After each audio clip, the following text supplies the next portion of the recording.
Hi everyone, welcome back to the History of Football channel. Today I'll be doing another video about a football league ground and the history behind it. I've recently done a couple of videos such as Portman Road, the Valley Parade, and I've also done a couple of others. I've made a playlist, go check them out. But today I'll be doing Prenton Park, the home ground of Tranmere Rovers. Tranmere Rovers were formed in 1884 and they played their first matches at a ground called Steele's Field in Birkenhead, but in 1887 they bought a new site from Tranmere Rugby Club. The name Prenton Park was adopted in 1895 as a result of a suggestion in the letters page of the Football Echo. Not strictly within Prenton, it is likely that the name was chosen as the area was regarded as more upmarket than nearby Tranmere. Because the land was required for housing in the school, Tranmere were forced to move and the name went with them. The present Prenton Park was opened by the Mayor of Birkenhead, George Proudman, on the 9th of March 1912. The first match to be played there were against Lancaster Town in the Lancashire Combination. There were stands, also known as bleachers, on both sides of the pitch, a paddock and 3 open terraces. The general format of this remained until 1994. Floodlights were installed at the ground in September 1958. This cost the club £15,000. When manager Dave Russell joined the club in 1961, one of his many influential changes was to take advantage of the lights, playing regular home games on Friday nights rather than the usual Saturday afternoon.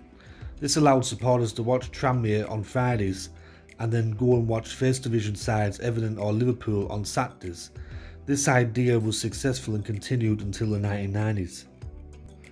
Over the years, a lot of various upgrades and repairs have been made of the stadium. By 1968, the old wooden main stand was in poor condition and needed to be replaced. This cost the club £80,000 and today's main stand was erected and opened by the Minister of Sport and former referee Dennis Howell. In 1979, the terracing on the Cowshed and the paddock was concreted. The Tranmere suite was added to the main stand in 1988, with further bars and executive suites added soon after. Many improvements to the ground were driven by changes in legislation. In 1985, the Safety and Sports Grounds Act led to the reduction of the capacity from 18,000 to 8,000. This also resulted in the Kop end being closed and the main stand capacity was reduced by a further 3,000 because there were insufficient access points. £50,000 was spent on safety work during the 1980s, but the club could not afford any more money for possible further refurbishments. But the biggest change of all took place in 1994-1995. The Taylor report suggested that all stadia in the top 2 divisions of English football should no longer permit standing. The club's response was to redevelop all 3 sides of the ground with entirely new all-seater stands created. The Borough Road stand, the Cowshed and the new Kop were all built.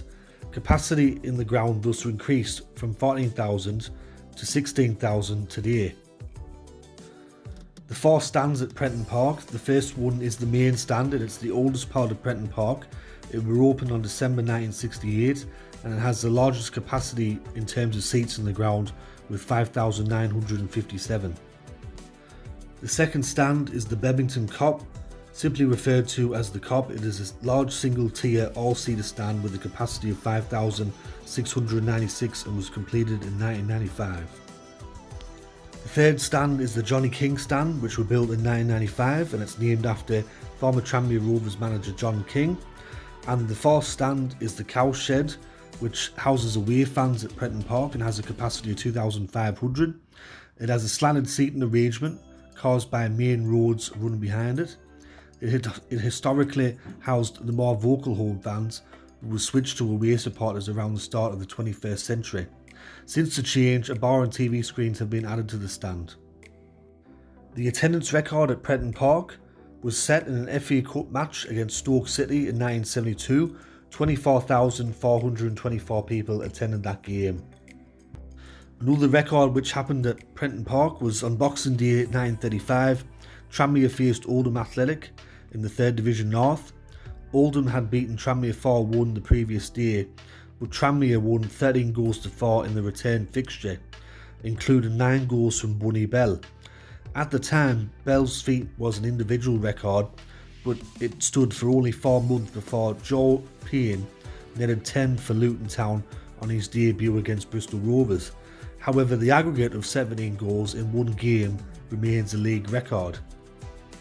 Another interesting fact at Prenton Park was it's only hosted one European fixture, and that came on the 22nd of July 1998.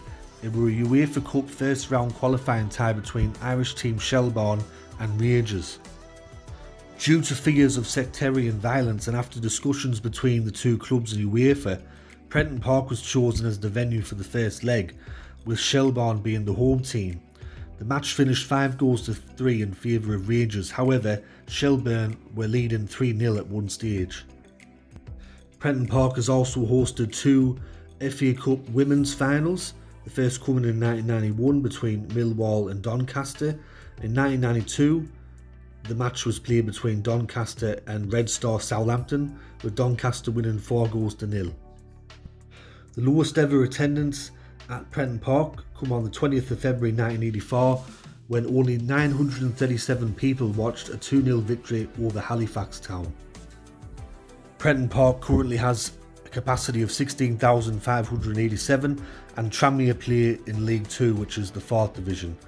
But anyways everyone, that's been my video on Prenton Park. This one were a suggestion by someone that follows the channel. So if you've got any further suggestions, let me know in the comment section below and I will do a video on that particular stadium or team. Thanks to everyone that's recently subscribed and been watching the videos, it's much appreciated. Once again, this has been History of Football, and if you're a Tranmere Rovers supporter, let me know your memories of the ground, and if you're a away supporter, let me know your memories. But anyways, this has been History of Football, and I'll catch us all later in the next one. Alright, tatty bye for now.